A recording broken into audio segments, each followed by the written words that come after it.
উদ্ধার করেছে। আমরা আজকে তাদেরকে সঙ্গে করে বিএনপির প্রতিষ্ঠাতা শহীদ প্রেসিডেন্ট জিয়াউর রহমানের মাজারে এসেছিলাম জিয়ারত করতে এবং তার প্রতি শ্রদ্ধা জানাতে।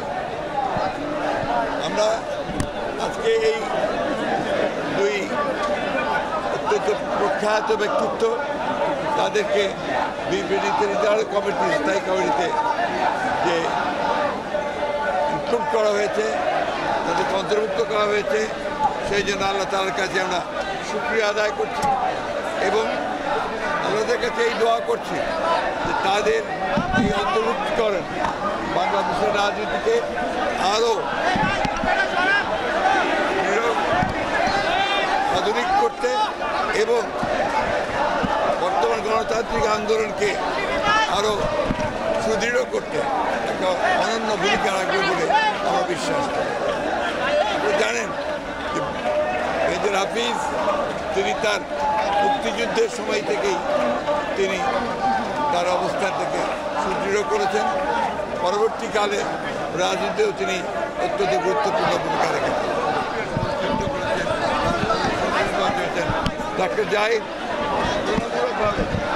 মানুষ এবং তিনি একটি পেশাজীবীদের প্রতিনিধি এবং এই গণতান্ত্রিক আন্দোলনে সব সময় তিনি অগ্রণী ভূমিকা রেখেছেন।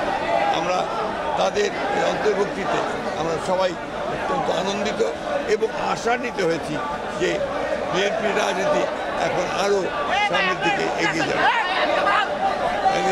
আপনাদের কি কোশ্চেন আছে?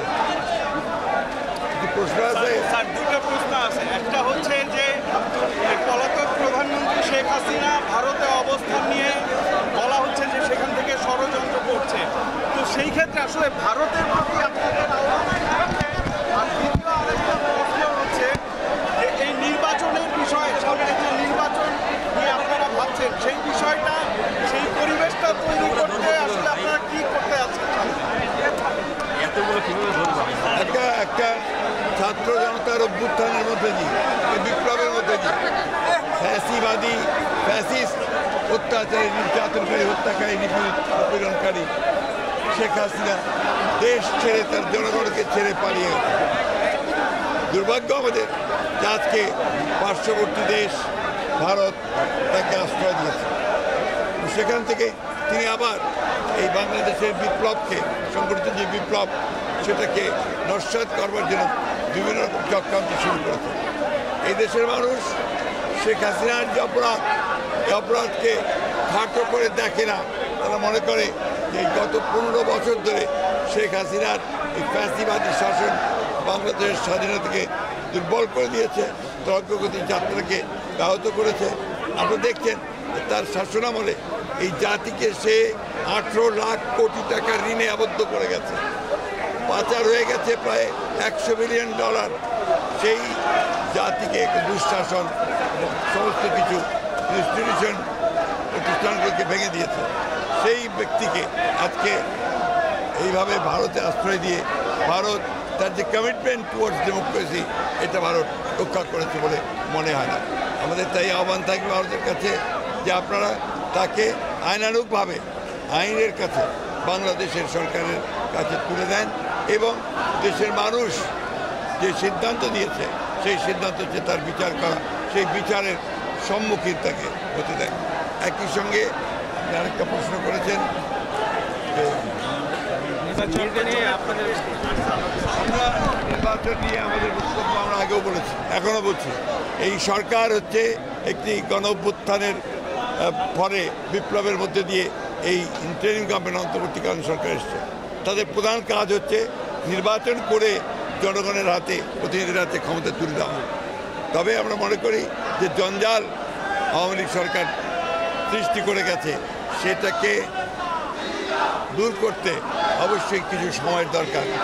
একটা সঠিক সুন্দর নির্বাচন করার জন্য হলেও একটা সময়ের দরকার, যে সময়ে এই নির্বাচন করে এই নতুন সরকার তারা সেগুলোকে দূর করতে পারবে, সংস্কারগুলো করতে পারবে। সেই সময় অবশ্যই এই দেশের মানুষ তাদেরকে দেবে। ধন্যবাদ। মামলা হয়েছে নাকি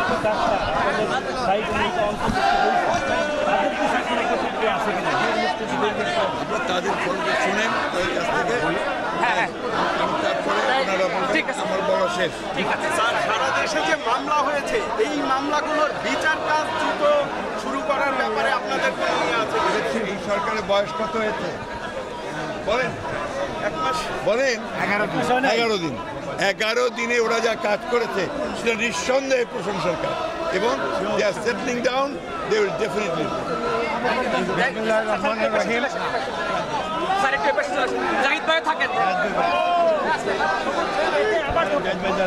বাংলাদেশের মহান রাষ্ট্রপতি, স্বাধীনতার ঘোষক,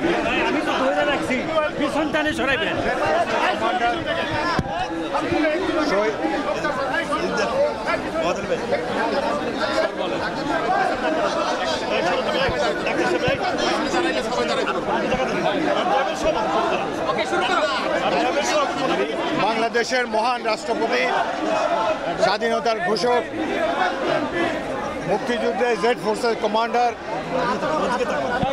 জেনারেল জিয়াউর রহমানের রুহের মাগফিরাত কামনা করার জন্য এখানে এসেছি।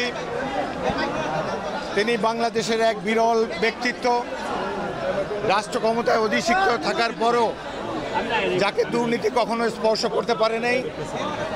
তিনি একজন প্রকৃত মুক্তিযুদ্ধের রোল মডেল ছিলেন এবং সারা দেশবাসীর অন্তরে তার যে সম্মানের অবস্থান সেটি চিরকাল অক্ষয় থাকবে। আমি 32 বছর ধরে বিএনপির সদস্য। আমাকে নীতি নির্ধারণী ফোরামে স্থান দেওয়ার জন্যে দেশনেত্রী বেগম খালেদা জিয়া এবং অ্যাক্টিং চেয়ারম্যান জনাব তারেক রহমানকে আন্তরিক ধন্যবাদ ও কৃতজ্ঞতা জানাচ্ছি। আগামী দিনগুলোতে বিএনপি শহীদ রাষ্ট্রপতি জিয়াউর রহমানের আদর্শ অনুসরণ করে বাংলাদেশকে ধীরে ধীরে উন্নতির শিখরে নিয়ে যাবে, এটাই আমরা আশাবাদ ব্যক্ত করি। আর বৈষম্য বিরোধী ছাত্র আন্দোলনের শহীদদের রুহের মাগফিরাত কামনা করি। শহীদ আবু সাঈদ জীবন দিয়ে বাংলাদেশের গণতন্ত্র প্রতিষ্ঠার পথ উন্মুক্ত করে দিয়েছেন। মানবাধিকার এতদিন লঙ্ঘিত ছিল, গণতন্ত্র আওয়ামী লীগ সরকার নির্বাসনে পাঠিয়ে দিয়েছিল। নিশ্চয়ই ইনশাল্লাহ আগামী দিনে আমরা ডক্টর ইউনূসকে এবং এই সরকারকে সর্বতোভাবে সাহায্য সহযোগিতা করব এবং ছাত্র জনতা, সাধারণ মানুষ, তাদেরকেও অভিনন্দন জানাই। এই সংগ্রামে শুরু করেছিল বিএনপি 16 বছর আগে। 16 বছর আগে এই সরকার পতনের আন্দোলন আমরা শুরু করেছিলাম। শেষ পর্যায়ে এই বৈষম্য বিরোধী ছাত্র আন্দোলন তারাও যোগ দিয়ে এই আন্দোলনকে আরও বেগবান করেছে এবং চূড়ান্ত লক্ষ্যে নিয়ে গিয়েছে। তাদেরকে অভিনন্দন জানাই। আগামী দিনগুলোতে বাংলাদেশে যেন গণতন্ত্র কেউ ব্যাহত না করতে পারে, সাধারণ মানুষের মানবাধিকারকে কেউ যেন লঙ্ঘন করতে না পারে, সেজন্য বিএনপি এবং ছাত্র জনতা, সর্বস্তরের জনতা আমরা একসাথে কাজ করব। আপনাদের সবাইকে অসংখ্য ধন্যবাদ। আমি ডক্টর AZM জাহিদ হোসেনকে আন্তরিক অভিনন্দন জানাচ্ছি স্ট্যান্ডিং কমিটির সদস্য হওয়ার জন্য। সড়ক ছিলেন মাঠে, এই যে এখন দায়িত্ব বাড়লো, সেখান থেকে আসলে জাতি আপনার কাছে আরো ধন্যবাদ। বিসমিল্লাহির রহমানির রহিম। আজকে স্বাধীনতার ঘোষক শহীদ রাষ্ট্রপতি জিয়াউর রহমান বীরুত্তম স্যারের এই মাঝারে আজকে আমরা এখানে এসেছি।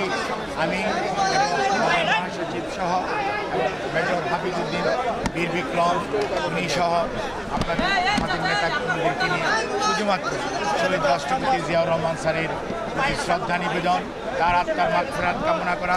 কারণ আমাদেরকে আমাদের দলের চেয়ারম্যান দেশনেত্রী বেগম খালেদা জিয়া, আমাদের দলের ভারপ্রাপ্ত চেয়ারম্যান দেশনায়ক জনাব তারেক রহমান আমাদেরকে যে নতুন দায়িত্ব দিয়েছেন, এবং অর্থাৎ এটি কোনো দায়িত্বের বিষয়, এই দায়িত্বটি আগামী দিনে যাতে আমরা সঠিকভাবে পালন করতে পারি, সেজন্যই আজকে এই দলের প্রতিষ্ঠাতা শহীদ রাষ্ট্রপতি জিয়াউর রহমান বীরুত্তমের মাজারে আমরা পুষ্পস্তবক অর্পণ শুধু নয়, দোয়া করে আমরা আজকে শপথ নিচ্ছি যে আমরা আমাদের অতীতের কর্মকাণ্ড, আমি 79 থেকে ছাত্র দলের মেম্বার ছিলাম, সেখান থেকে আজ অবধি আমি বিএনপিতে তিলে তিলে আপনাদের সাথে কাজ করেছি একজন কর্মী হিসাবে।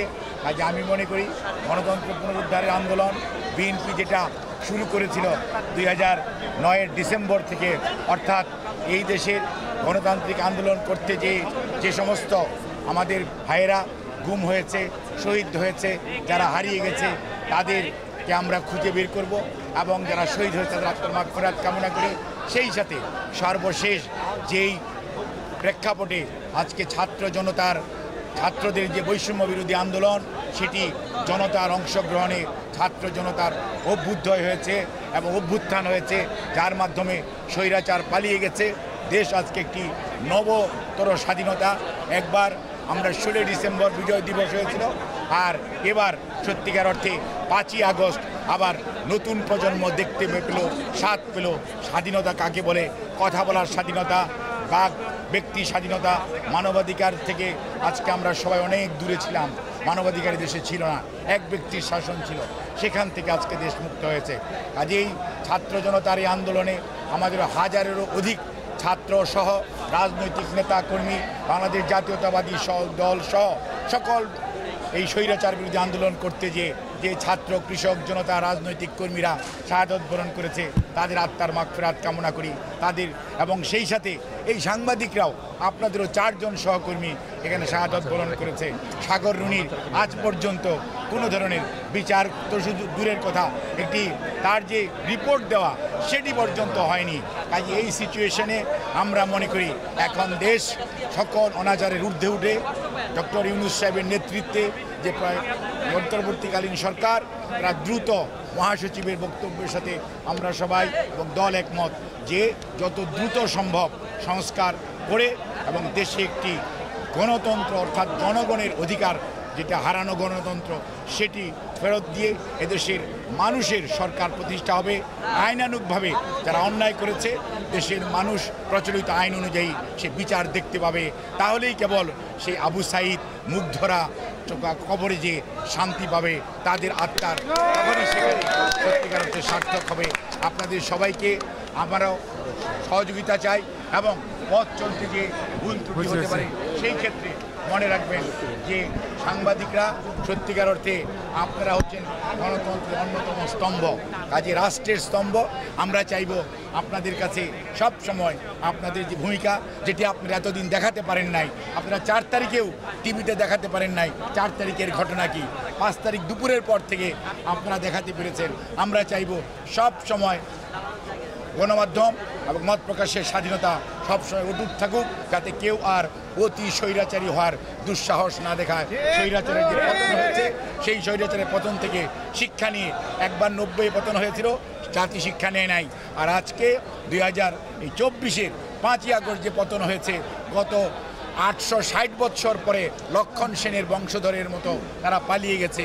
কাজ এইটির পুনরাবৃত্তি বাংলার মাটিতে যাতে আর না হয় সেই জন্য আমাদের সবাইকে সজাগ থাকতে হবে, ঐক্যবদ্ধ থাকতে হবে।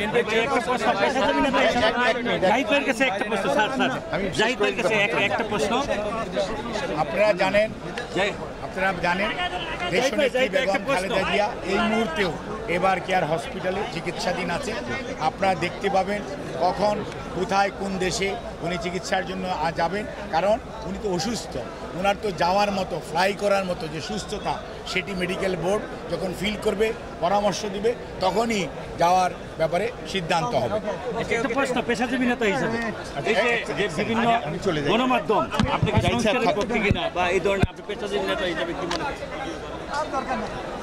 আপনারা যে পেশাজীবীদের কথা বলছেন, এটি শুধু যেমন ছাত্রদের আন্দোলন, ছাত্র জনতার গণ অভ্যুত্থান হয়েছে, পেশাজীবীরাও এই জনতার কাতারে আছে।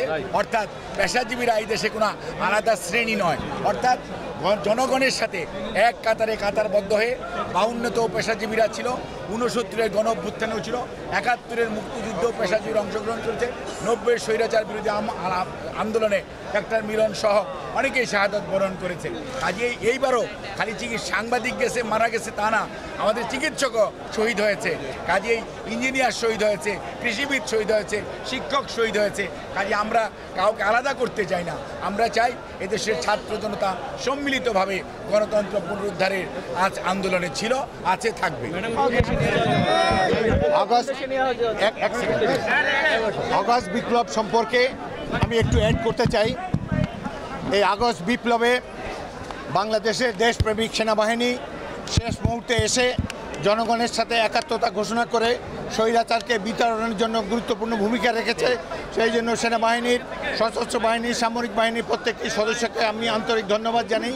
আশা করি আগামী দিনেও এইসব বাহিনী যারা জনগণের অর্থে প্রতিপালিত, যারা জনগণের মধ্যে থেকে উঠে এসেছে, তারা সবসময় এদেশের জনগণের সাথে থাকবে, কোনো ধরনের স্বৈরাচারকে ভবিষ্যতে কোনো স্থান দেবে না।